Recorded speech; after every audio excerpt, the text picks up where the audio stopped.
నమస్కారం. ఆశీర్వచనం తల్లి. గురుగారు, గోమాత స్త్రీలకి ఒక శాపం ఇచ్చింది అని అంటారు కదా గురుగారు. అసలు ఏంటి గురుగారు అది? ఆ శాపం ఏంటి, అసలు ఎందుకు ఇచ్చింది? శ్రీ మహాగణాధిపతయే నమః. ఐం మహాసరస్వత్యే నమః. శ్రీ లలితాంబికాదేవియే నమః. అమ్మ, దీనికి ఒక చిన్న కథ ఉన్నది తల్లి. గోవు స్త్రీకి శాపం ఇచ్చింది అంటే ఎందుకు ఇచ్చింది అనడానికి ఒకటి ఉన్నది.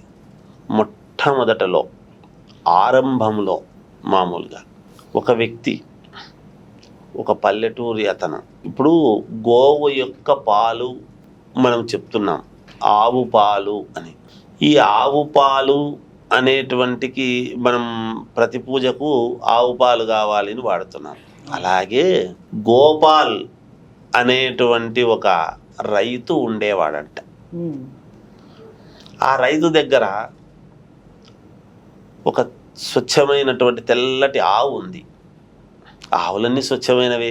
తెల్లటి ఆవు ఉంది, స్వచ్ఛమైన తెలుపు, అంటే ఎటువంటి మచ్చలు లేకుండా ఉండేటువంటి తెల్లటి ఆవు ఉంది. ఆ ఆవు పాలతో అతను జీవనం గడుపుకుంటూ ఉన్నాడంట. ఆ ఆవు పాలు విశేషముగా బాగా ఎక్కువగా ఇస్తుందంట ఆ ఆవు కూడా ఆ యజమానికి, ఆ గోపాల్ అనేటువంటిది. ఆ పాలు అమ్ముకొని జీవితం గడుపుతూ జాగ్రత్తగా చేసుకుంటూ ఉన్నాడు అతను. ఇలా కొంతకాలం గడుస్తూ ఉండగా ఒకనాడు పాలు ఇవ్వలేదు. రెండో రోజు చూసినాడు, ఇవ్వలేదు. ఏమో ఇవ్వలేదే, ఇంక ఇది ఒట్టిపోయింది ఈ ఆవు, ఇంకా దీనివల్ల నాకు లాభం లేదు అనుకొని అతను, ఇప్పుడున్నంత సిటీ విస్తృతి అది కాదు కదా, పూర్వం అంటే ఏదో చిన్న చిన్న గ్రామాలు, వెంటనే ఊరి బయలు ఉండేది. అలా ఊరి బయట వదిలిపెట్టేసి వచ్చాడు. వదిలిపెట్టేస్తే ఆ గోవు బాధపడింది. ఎందుకు ఇవ్వలేదు అనేటువంటి, నన్ను ఒక పరీక్ష కూడా చేయలేదు, ఏమి ఇట్లా చేసినాడే, మానవుల బుద్ధి ఏమి బుద్ధి ఇది, ఇచ్చినంత కాలము గొప్పగా చూశాడు, నేను ఎప్పుడైతే పాలు ఇవ్వలేదు అని అనుకున్నాడో, ఎందుకు ఇవ్వలేదు అనేటువంటి ఆలోచన కూడా లేకుండా నన్ను ఇలా చేశాడే అని బాధపడుతూ ఉంది. అక్కడ అది అట్లాగే వెళుతూ ఇంకొక ఊర్లోకేమో వెళ్ళింది. అలా వెళ్ళేటప్పటికి ఇంకొక ఊర్లో ఒక గడుగ్గాయి అమ్మాయి, అంటే బాగా నోరుగల అమ్మాయి, అంటే ఆ అమ్మాయికి ఎవరు పెద్దగా ఆ అమ్మాయి నోటికి ఇదయ్యేటువంటి వ్యక్తులు కాదంట. చాలా గడుగ్గాయి మనిషి. ఆ అమ్మాయి అటు ఇటు తిరుగుతూ, ఆ అమ్మాయి కొంచెం ఎంత గడుగ్గాయలైనా ఏమైనా పూర్వపు ఆడపిల్లలకి ఏముండేది అంటే ఏదో గోవులకు కాస్త గడ్డేయడము చేయడము, పశువులకు ఏదో చేసుకోవటము వెళ్ళిపోవటము జరుగుతూ ఉండేది. వాళ్ళ ఇంట్లో ఉండేటువంటి పశువులకు కూడా ఏదో కొంచెం గడ్డేయడం చేయడము చేసింది. ఎంతో కొంత ఏదో రకమైనటువంటి పుణ్యం అయితే మనిషికి తెలుసో తెలియకో చేస్తాడు. అలా చేసి ఈ అమ్మాయి బయటికి పోయి అట్లా తిరుగుతూ ఉంటే, బయటికి పోయేటప్పటికి ఇది ఏమైంది, ఈ ఆవు ఇంకొక ఊరికి పోయేటప్పటికి కాస్త గర్భవతి అయ్యింది. ఈ ఆవు మామూలుగా గర్భము దాల్చింది ఈ గోవు. అక్కడ ఆ అమ్మాయి చూసేటప్పటికి, ఓహో ఇదేదో గర్భానికి వచ్చింది ఈ గోవు అని గ్రహించగలిగినటువంటి శక్తి సామర్థ్యం ఆ అమ్మాయికి ఉంది. పూర్వము ఎంత ఆకతాయితనంగాను కొంచెం ఇదిగా తిరిగినా చూడంగానే గుర్తుపట్టేటువంటి ఇది ఉండింది. అలా ఆ అమ్మాయి, ఓహో ఇదేదో కనడానికి సిద్ధంగా ఉంది గోవు అని అనుకుని, సరే ఏదో అలా ఇలా వెళుతూ కాస్త ఏదో గడ్డి వేసేది దానికి మామూలుగా. ఒకనాడు ప్రసవము అయ్యేటువంటి సమయము వచ్చింది. వచ్చినప్పుడు అది ప్రసవిస్తుంటే చూస్తూ ఉంది.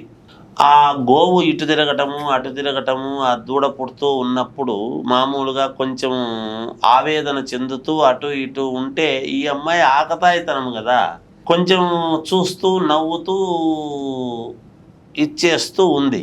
ఉండేటప్పటికీ సరే ఒక మంచి దూడను కన్నది, ఈనింది అది ఆవు. అవుతూనే ఆ దూడను చూసేటప్పటికి ఈ అమ్మాయికి చాలా మంచి దూడ, చాలా బాగుంది, తెల్లటి ఆవుకు తెల్లటి దూడ చాలా బాగా పుట్టింది అని ఏదో ఆనందం వేసింది. అది నవ్వడం జరిగింది, అన్నీ జరిగింది. కానీ ఆ దూడ పుట్టేటప్పటికి దూడను చూసి మురిసిపోయింది, బాగుంది. ఈ గోమాత ఏమన్నదంటే, అమ్మ నువ్వు నాకు సమయానికి గడ్డి వేసి కొంతకాలం నన్ను చూశావు, నేను ఇది నా బిడ్డ పుట్టేంత వరకు నన్ను ఒక ఇది చూసినావు కాబట్టి నా బిడ్డ ఇప్పుడే లేచి నిలబడలేని పరిస్థితి, దాన్ని నా మీద పెడితే నేను ఎక్కడన్నా వేరే చోటికి పోయి నేను బతుక్కోగలుగుతాను, నా బిడ్డను బతికించుకుంటాను, ఇక్కడ ఏదైనా వేరే జంతువులు వచ్చి తింటాయేమో అని భయంగా ఉంది అని ఊరి బయట అన్నది. ఆమె ఊరి బయటనే ఉంది, ఆమెనేం లోపలికి తీసుకుపోలేదు, ఆ అమ్మాయి ఏమి ఊర్లోకి పిలిచకపోలేదు, ఏదో తిరుగుతూ వేసింది. సరే, ఆ అమ్మాయి నవ్విందంట.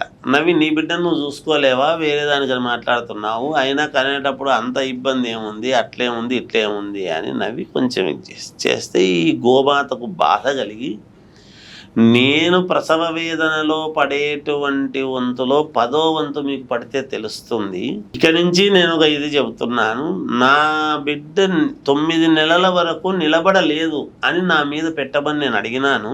ఇక భవిష్యత్తులో పుట్టబోయేటువంటి గోమాతలకు కనేటువంటి దూడలు అన్నీ కూడా లేచి వెంటనే నిలబడతాయి.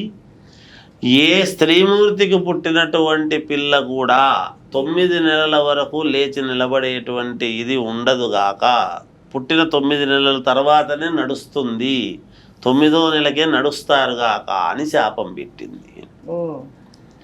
ఒకటి, గోవు పడేటువంటి ప్రసవ వేదనలో 10వ వంతు పడడం స్త్రీమూర్తి. రెండవది, పుట్టినటువంటి పిల్ల ఆడపిల్లైనా మగపిల్లవాడైనా 9 నెలల వరకు లేచి నిలబడలేని పరిస్థితి, తన కాళ్ళ మీద తాను నిలబడలేడు, అంతవరకు మీరు సంరక్షించుకోవాల్సిందే అనేటువంటి శాపం.